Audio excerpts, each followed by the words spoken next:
자, 하나님 말씀 봅니다. 창세기 35장 2절로 5절 말씀. 제가 한 절 여러분이 한 절 함께 교독하도록 합니다. 야곱이 이에 자기 집안 사람과 자기와 함께한 모든 자에게 이르되 너희 중에 있는 이방 신상들을 버리고 자신을 정결하게 하고 너희들의 의복을 바꾸어 입으라.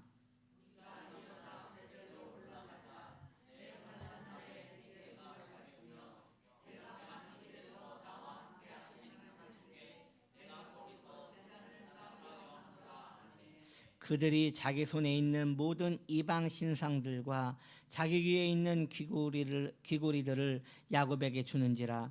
야곱이 그것들을 세겜 근처 상수리나무 아래에 묻고 하나님이 사명곡을들로 크게 두려워하게 하시고.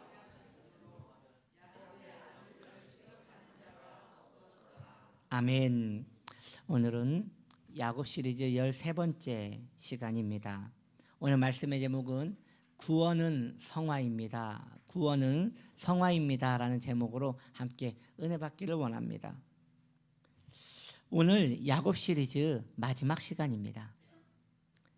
야곱은 에서와 화해를 하였고 그의 인생에서 가장 두려운 시기를 해결받았습니다.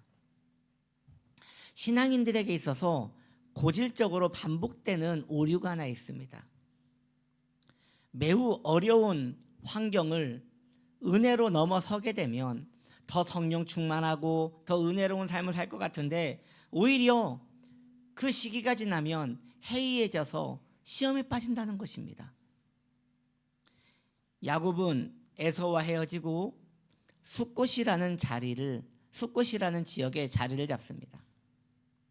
재미있는 사실은 숫곳, 그 뜻이 임시 거처라는 뜻이 있습니다. 야곱에게 하나님께서는 베델로 가라고 하셨는데 그 숫곳에 머무르는 거예요. 그런데 그곳이 그 뜻이 임시 거처라는 것이에요. 여러분이요, 우리가 살고 있는 이 모든 세상은 성도에게는 임시 거처입니다. 우리는 오늘 예배가 끝나면 집으로 돌아갈 것입니다. 그 집에 돌아가 안식을 하시겠지만 사실 거기는 우리가 안식할 곳이 아니라 임시거처입니다. 우리의 가족도 임시거처이고 우리가 잠시 머물고 있는 이 건강도 임시거처입니다. 모두 임시거처에 불과한 것입니다. 야곱이 베델을 향하여 가는 중 잠시 숫곳에 머물렀듯이 우리는 새 예루살렘으로 가던 중 천국 그곳에 가기 전에 잠시 우리 본향집에 가기 전에 이 땅에 머물고 있는 것이 성도의 인생인 것입니다. 야곱은 타협을 했습니다. 하나님께서 베델로 가라 하셨지만 에서와 화해를 하자 이 긴장감이 느슨해진 것이에요. 다시금 마음이 해이해져 굳이 베델로 갈 필요를 느끼지 못하게 된 것입니다. 마음이 느슨해지고 해이해지면 그때부터 자신이 편하게 살고자 하는 그 일에 대하여 그것을 이루기 위하여 많은 핑곗거리가 생깁니다. 짐승들이 지쳤다고 합니다. 자녀들이 지쳤다고 합니다. 본인도 너무 힘들어 이제 여행이 힘들다고 합니다. 이렇게 에서를 만나기 전에는 꼭 베델로 가야지라고 했지만 이 에서와 헤어지고 난 후부터는 계속 이런 핑계들이 생기는 것이에요. 여러분, 고난주간 특별 새벽 기도회 4월 14일인데요. 그 전주 정도 되면 이 고난주간 특별 새벽 예배를 나오지 말아야 할 핑계들이 막 일어날 것입니다. 몸도 힘들고 환경도 안 되고 힘도 들고 막 이런 이유들이 막 생겨날 것입니다. 제가 미리 말씀드립니다. 이러한 많은 이유와 핑계들이 일어날 때에 이기고 나오셔야 합니다. 신앙은 넘어서는 것이에요. 여러분, 그래도 이 육신을 쳐서 굴복시켜 믿음 안에 굴복시키는 것입니다. 야곱은 그러지 못했어요. 그래서 베델로 가지 못하고 숫곳에 자리를 잡은 것입니다. 야곱에게는 아들이 12명이 있었습니다. 그 시커먼 아들들이 집에 우글우글거리면 얼마나 힘들었을까요? 그런데 그런 야곱에게 너무나 그 위안이 되는 일이 있었으니 그 아들들 가운데 이쁜 딸 하나가 있었던 거예요. 그러니 그 딸이 얼마나 이뻤겠습니까? 야곱에게 있어서 그 딸은 보석 중에 보석이었을 것이에요. 이름도 이뻐요. 디나예요. 디나. 디나는 이 세겜 지역에서 친구들을 사귀었습니다. 그리고 친구들과 함께 마을 구경을 나갔어요. 그런데 그 마을에 추장 아들이 디나에게 반하여 강제로 디나를 욕을 보입니다. 여러분, 딸은 항상 조심시켜야 돼요.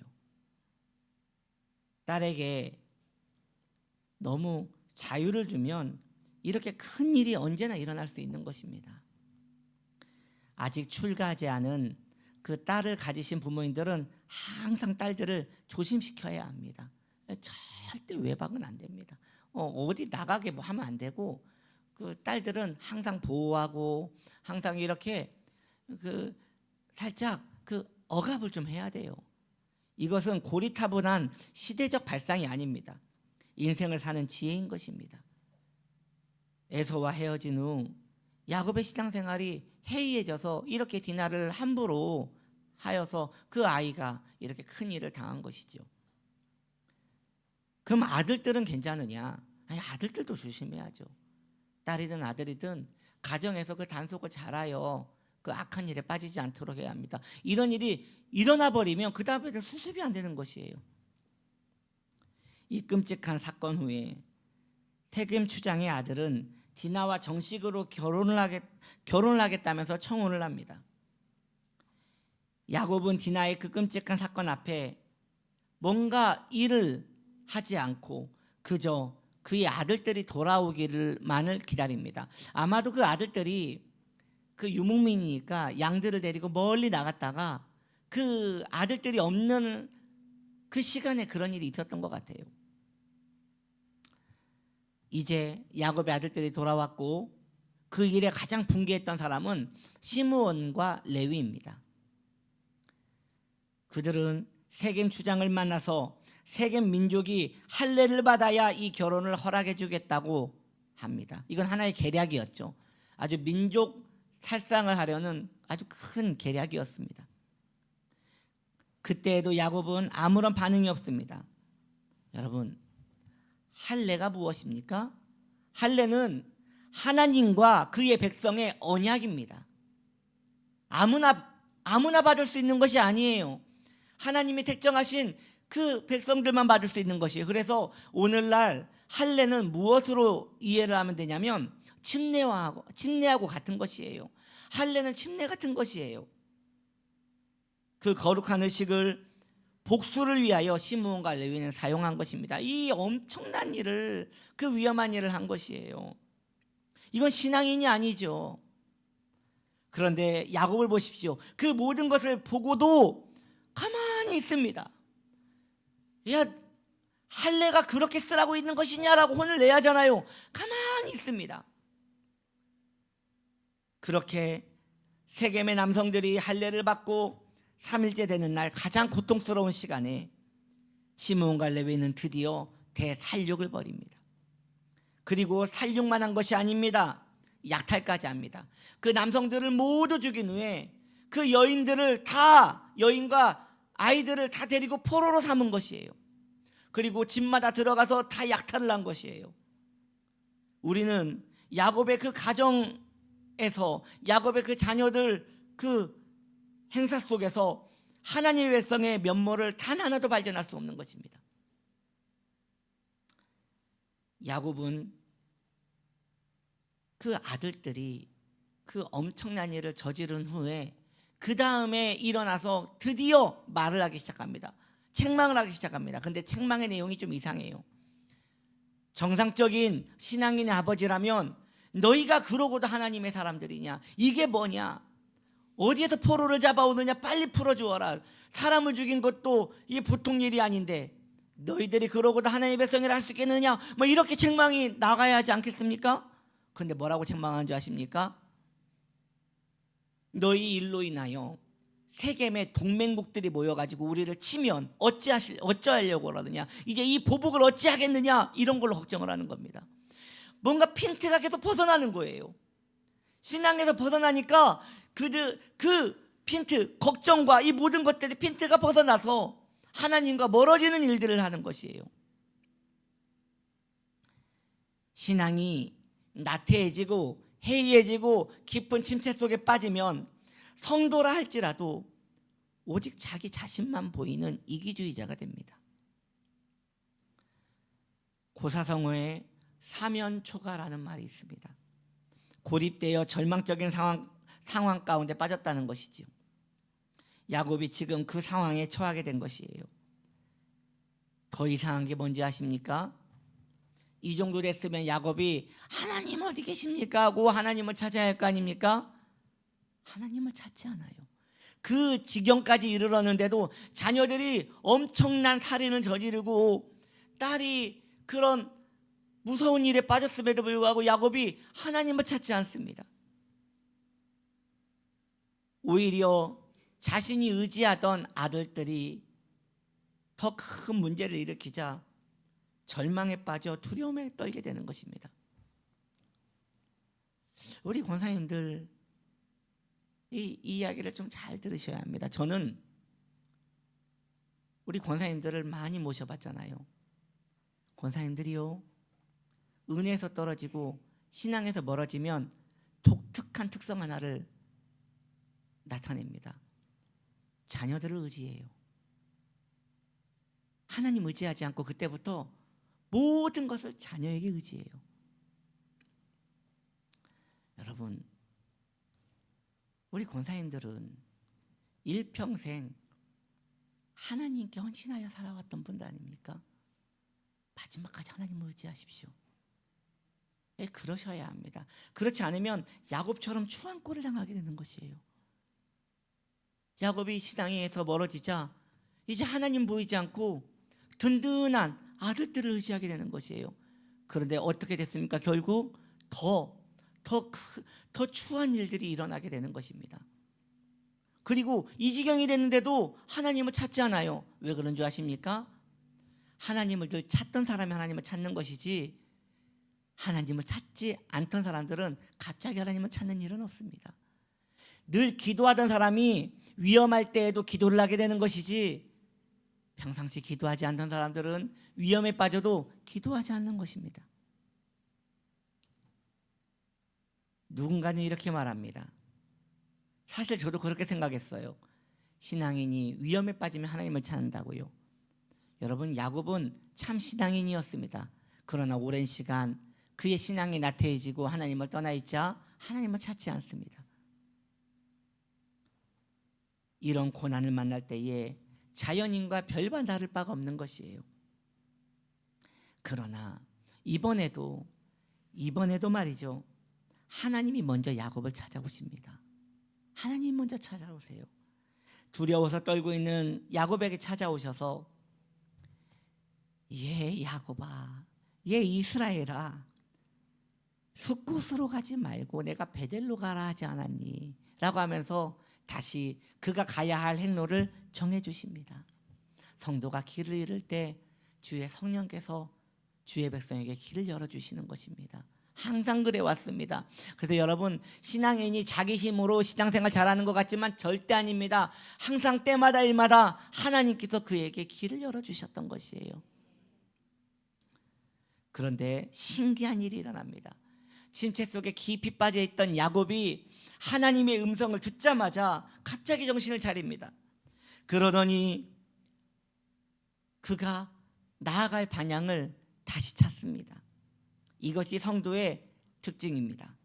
성도는 침체에 빠져 있을 때는 성도인지 불신자인지 구분이 안 되다가도 하나님의 은혜가 한 방울만이라도 그에게 떨어지면 그때부터 다시 은혜가 회복되는 것이에요. 다시 나아갈 방향을 찾는 것이에요. 다시 머리가 맑아지면서 내가 지금까지 무엇을 하고 있었던가 하면서 하나님의 은혜 속으로 들어가게 되는 것입니다. 그러니 정신을 차리지 못한 사람한테 아무리 정신 차리라고 해도 정신을 차리지 못해요. 그가 신앙인이라면 하나님의 은혜만 임하면 다시 정신을 차리게 되는 것입니다. 정신을 차린 야곱은요, 이제 가족들을 다 모으고 굉장히 충격적인 말을 합니다. 무엇을 말하는지 아십니까? 얘들아, 너희들이 가지고 있던 우상을 다 가지고 오너라. 여러분, 우리의 귀를 의심하게 될 말이 아닙니까? 지금 야곱의 자녀들이 우상을 섬기고 있었다는 것이에요. 그리고 또 우상만 가지고 오라고 하지 않고 너희들이 가지고 있던 그 금귀고리도 다 가지고 와라라고 합니다. 왜 귀고리는 왜 가지고 오라고 할까? 그 당시 귀고리는요, 우상을 섬기던 부적과 같은 것입니다. 그러니까 우상과 귀고리는 세트예요. 그걸 가지고 오라고 하여 그 세겜 땅에 상수리 나무 그 밑에 그걸 다 파묻습니다. 이건 무엇을 말하는 것입니까? 다시는 이 땅으로 돌아오지 않겠다는 하나의 서약입니다. 성도에게는 그런 자기와의 큰 싸움이 한번 있어야 돼요, 여러분. 성도가 세상인지 하나님의 나라인지 구분하지 못하고 살아갈 때에 한번 선을 분명하게 그어서 나는 하나님의 백성입니다 라고 할 수 있는 그런 거룩한 결단이 필요한 것입니다. 이것만 보아도 지금 야곱의 가족들이 얼마나 그 땅에서 오랜 시간 지나면서 깊이 타락했는지 알 수 있는 것입니다. 그리고 이 모든 것들을 상수리 나무에 묻은 후에 야곱과 그의 가족들은 드디어 베델로 향하게 됩니다. 그러면 야곱의 고민이 하나 있었잖아요. 이방인들이 복수하러 오면 어떻게 하지? 이 고민이 있었잖아요. 이 고민은 잘못된 것입니까? 아닙니다. 바른 고민이었어요. 그러나 성경은 하나님께서 이방인들에게 야곱을 쫓으려고 했던 그 이방인들에게 두려운 마음을 줘서 그들이 쫓아오지 못하도록 막아주셨다고 하는 것입니다. 자, 이제 성화에 대한 이야기를 해봅시다. 성화는 이 야곱의 이야기를 보면 알 수 있듯이 우리가 거룩해지고 싶어서 거룩해지는 것이 아닙니다. 하나님이 나를 거룩하게 하시는 것이 성화입니다. 여러분, 착각하면 안 돼요. 성화해야 한다고 하니까 내가 이제 거룩하게 살아야지라고 생각을 하는데 그게 아니에요. 하나님께서 은혜 주셔야 하는 것이에요. 그리고 하나님께서 나를 거룩하게 하실 때 그것에 순종함으로 성도에게 성화의 꽃이 피어나는 것입니다. 구원받은 성도는 성화를 통하여 자신의 구원을 증거합니다. 그래서 성도의 구원은 세 가지를 구원이라고 합니다. 세 가지가 구원이에요. 첫 번째 구원은 칭의예요. 칭의. 하나님께서 나를 의롭다 불러주신 것이에요. 두 번째 구원은 영화예요. 영화. 이것은 이 땅에 이 죄악의 도성에서 살고 있는 우리가 저 천국에 가면 완전한 몸이 된다는 것이에요. 거룩한 하나님의 사람으로 그때는 죄가 하나도 없는 사람으로 된다는 것이에요. 그날이 올 것입니다. 세 번째 구원은 성화예요. 성화가 가장 중요해요. 왜냐? 칭의는 과거의 구원이에요. 영화는 미래의 구원이에요. 성화는 지금 현재의 구원이에요.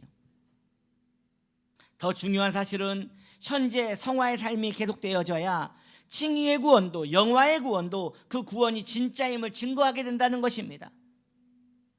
야곱은 참으로 험악한 세월을 보냈습니다. 그러나 우리가 야곱 시리즈를 통하여 알 수 있는 것은 야곱이 서서히 변화되고 있지 않습니까? 서서히 하나님 사람으로 만들어져 가고 있지 않습니까?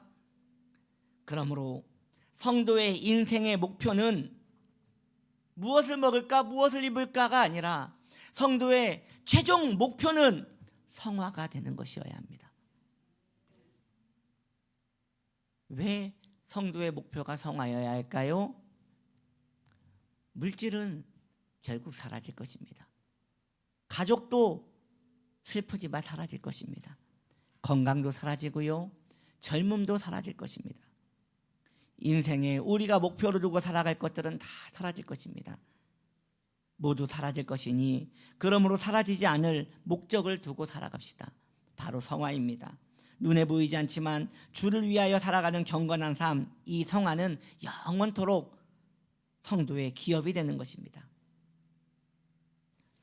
1837년에 태어나신 그 아주 귀한 하나님의 사람이 있어요. 바로 아브라함 카이퍼라는 분이에요. 아브라함 카이퍼. 이름도 멋있지 않습니까? 네덜란드 사람인데요. 이분은 목회자고 신학자인데 참 특이하게 네덜란드 총리를 지내신 분이에요. 그러니까 우리나라로 보자면 대통령이죠. 참 대단하신 분이에요. 그래서 그 네덜란드 땅을 하나님의 나라로 바꾸겠다는 그 열정으로 그렇게 정치에 입문하셔가지고 이 총리까지 하신 분이에요. 이분이 만들어낸 아주 유명한 말이 있습니다. 저는 이 말을 지금까지 그 루터가 한 줄 알았더니 이 아브라함 카이퍼가 있더라고요. 여러분 혹시 코람데오라는 말을 들어보셨습니까? 예, 다 들어보셨죠? 코람데오. 이 코람데오란 뜻이 하나님 앞에서란 뜻입니다. 그리고 이것과 관련하여 이분이 또 유명한 말을 하는데 이런 말을 합니다. 성화와 관련되는 말인데 인생의 모든 영역에서 그리스도께서 왕노릇하셔야 한다. 할렐루야. 인생의 모든 영역에서, 교회에서뿐만 아니라 내 일터에서도, 내가 밥을 먹을 때도, 내가 가족과 함께 있을 때도 그리스도께서는 내 모든 일상에 왕노릇하셔야 한다. 이건 모든 성도들이 붙들고 나가야 할 아주 귀한 보배로운 진리가 되는 것입니다. 야곱의 인생을 보면 참 많이 넘어졌습니다. 그래서 우리는 이렇게 야곱을 좋아하는지 모르겠어요. 정말 많이 넘어지고 욕심도 많고 이기적이고 또 금방 섰다가도 또 넘어집니다. 그러나 야곱이 정말 좋은 이유는 그럼에도 불구하고 그의 끝은 항상 하나님이었다는 것입니다. 끝까지 성화의 삶을 놓지 마십시오. 우리도 그래야 할 것입니다. 성화는 한순간에 일어나지 않아요. 매일매일 연습해야 다음 날도 경건하게 살아갈 수 있는 것입니다. 그러나 여러분 기억해야 할 게 있어요. 성화가 우리 삶에 이루어지는 가장 좋은 방법은요, 내가 기도 몇 시간 해야지, 내가 말씀 몇 장 읽어야지, 내가 이렇게 교회 항상 나와서 기도해야지, 그런 게 아니에요. 이것은 하나의 열매와 같은 것이고 그 시작은 성도가 하나님을 사랑하려 할 때, 성도가 하나님을 사랑하려고 할 때 그때 성화는 시작되는 것입니다. 여러분 하나님을 사랑하셔야 합니다. 하나님을 사랑하셔야. 근데 이게 참 이상한 거예요.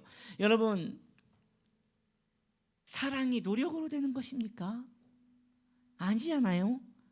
사랑은 그 쌍방간의 교류이고 마음이 나도 모르게 쏟아지는 것입니다. 그런 의미에서 십자가를 볼 때 어떻게 우리가 주님을 사랑하지 않을 수 있단 말입니까? 여기 계신 모든 성도님들은 고난주간 특별 새벽 기도에 이거에 대해서 고민하는 일이 없길 바랍니다. 이게 고민할 일입니까? 고민할 일이에요? 이게 어떻게 고민할 일입니까? 주님 나 위하여 십자가에 죽으셨는데 어떻게 이게 고민거리입니까? 이것은 당연히 주님을 사랑하기에 나와야 하는 것입니다. 예. 많이 피곤하겠죠. 피곤해가지고 막 병들고 감기 걸리시고 막 그러실 거예요. 몸살도 걸리고 그러실 거예요. 1년에 이런 일들이 이렇게 한 번씩 있는 것은 참 명예롭고 낭만적인 것이 아닌가 싶습니다. 신앙을 위하여 육신이 이렇게 한 번씩 무너지는 것, 이 또한 참 아름다운 일이 아닌가 싶습니다. 여기에 어울리는지 모르겠지만 아멘. 할렐루야. 여러분 게으르지 말고 열심을 품고 그리스도를 섬기십시오. 그 매일매일이 영생으로 인도하는 길이 되는 것이에요. 천국은 죽어서 가는 곳입니까? 아닙니다. 매일매일 성화가 이어져 천국으로 가는 것입니다. 성도는 타락하지 않는 것이 성도가 아니에요. 물론 타락하지 않으면 좋겠지만 때로 넘어질 때도 있고 무너질 때도 있고 이렇게 타협할 때도 있는 것이에요. 성도는 타락하지 않는 것이 성도가 아니라 결국 야곱처럼 하나님께 돌아오는 것이 성도예요. 이처럼 주님을 추구하고 주님께 항상 돌아오는 성화의 삶을 사는 복된 영혼들 되시기를 예수님의 이름으로 축복합니다. 오늘 우리 찬양팀이 우리가 잘 안 부르던 찬양이지만 오늘 이곳에 계신 성령님이란 찬양을 불렀는데, 여러분 이 찬양이 오늘 이 성화의 삶과 참 연결되는 찬양인 것 같습니다. 한번 이 찬양 익숙하지 않으시겠지만 우리 찬양팀이 함께 부르는 찬양을 잘 들으면서 한번 가사를 음미하면서 은혜 받기를 원합니다.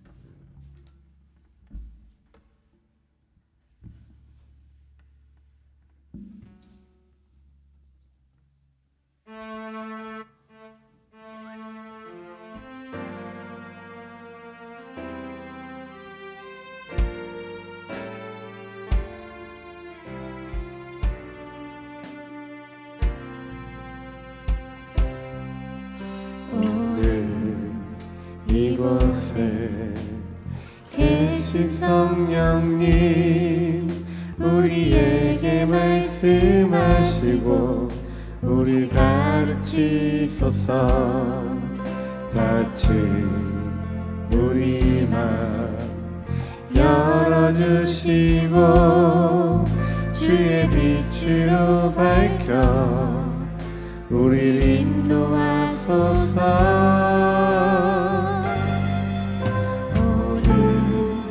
이곳에 계신 성령님, 우리에게 말씀하시고 우리를 가르치소서. 같이 우리 맘 열어주시고 주의 빛으로 밝혀 우리를 인도하소서. 주님보다 앞서지 않고 겸손하게 주님의 말씀 기다리니 주님 손에 우릴 드립니다. 사랑으로 인도하소서.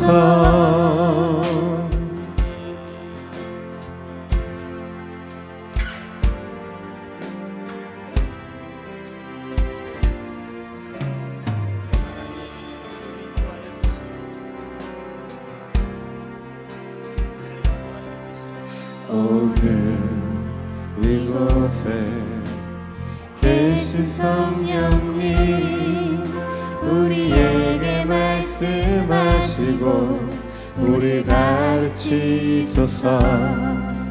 같이 우리 맘 열어주시고 주의 빛으로 밝혀 우리를 인도하소서. 주님보다 앞서지 않고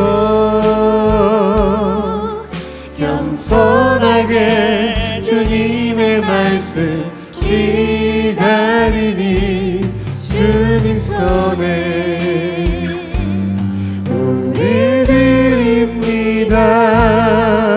사랑으로 인도하소서.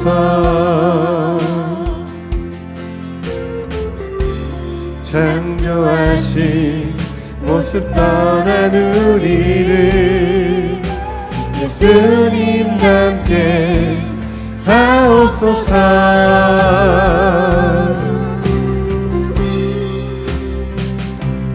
주님보다 앞서지 않고 겸손하게 주님의 말씀 기다리니 주소서네 우릴 드립니다 사랑으로 인도하소서 우리 함께 기도할 때 주님 내 삶의 성화의 삶이 나타나게 하여 주시옵소서. 주님을 의지하며 살아갈 수 있도록 도와달라고 우리 주님의 이름 세운 불러 기도합니다. 주여 주여 주여 주님의 은혜를 구합니다. 하나님 은혜를 주님 은혜를 구합니다. 거룩한 삶을 결단하게 하여 주옵소서. 거룩하게 삶을 결단하게 하여 주시옵소서. 주님 거룩한 삶을 결단하게 하여 주시옵소서. 은혜를 베풀어 주시옵소서. 예수님 우리의 삶의 경건과 거룩의 삶이 시작되어지게 하시고 실제적인 거룩한 삶, 성화의 삶이 이루어질 수 있도록 우리 성도님들을 붙들어 주시고 우리의 영혼에 은혜를 베풀어 주옵소서. 주님 성화의 삶을 살아갈 수 있도록 도와주시옵소서. 주님 기뻐하시는 삶을 살 수 있도록 도와주시옵소서. 주님 기뻐하시는 삶을 살아갈 수 있도록 은혜를 내려 주시옵소서. 성령님 인도하여 주시옵소서. 할렐루야.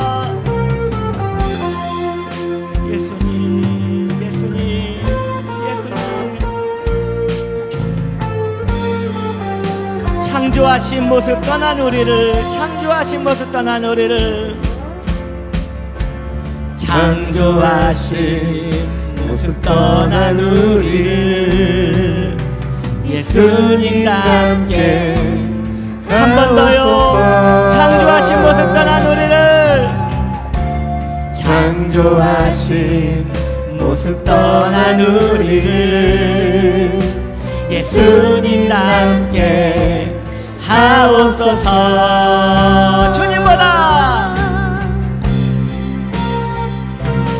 주님보다 앞서지 않고 겸손하게 주님의 말씀 기다리니 주님 손에 우릴 드립니다. 사랑으로 인도하소서. 아멘.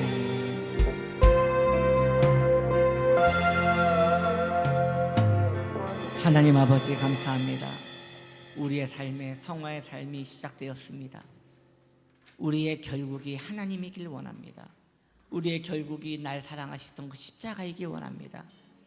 주님을 더 사랑할 수 있는 우리가 되기 원합니다. 도와주시옵소서.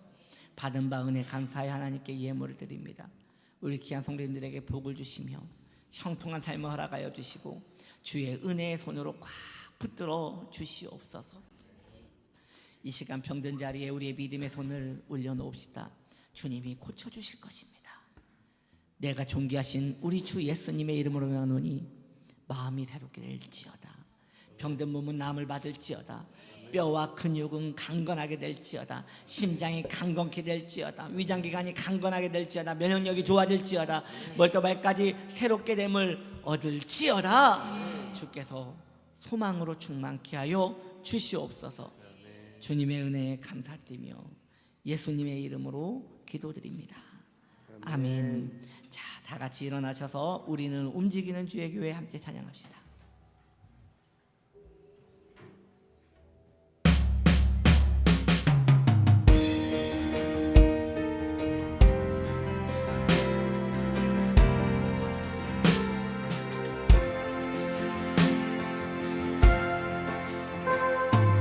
우리는 주의 움직이는 교회 이곳은 주님을 위한 자리 내가 기도하는 모든 땅 위에서 하나님 예배받는 그날을 보내야 돼 노래로 주님의 성전을 지으리 높임을 받으소서. 이스라엘의 찬송 중 거하신 주님은 거룩하십니다. 두 손 들어 주님의 보좌를 만들고 온 마음 다해 경배하리. 구름 날개 사이에 임하신 것처럼 내 위에 임하소서. 하나님 우리가 이곳에 섰으니 이 땅을 치유하소서.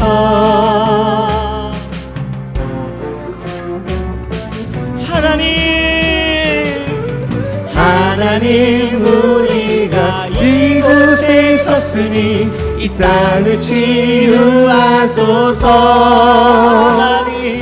하나님 우리가 어디에 있든지 주를 높이리라. 열방들아 주님을 송축할지어다. 그 발 아래 입 맞추라. 영원한 통치자 주 예수 그리스도, 그는 위대하신 왕.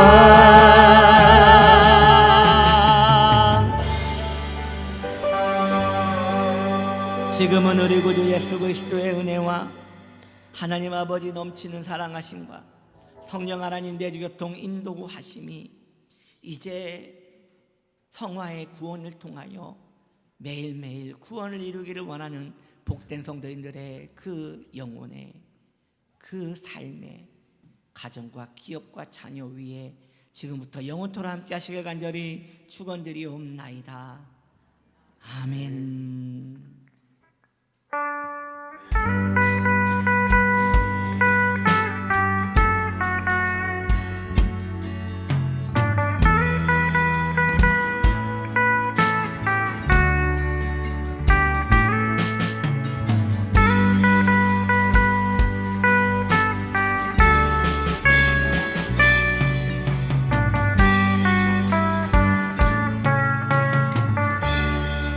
하나님 감사합니다.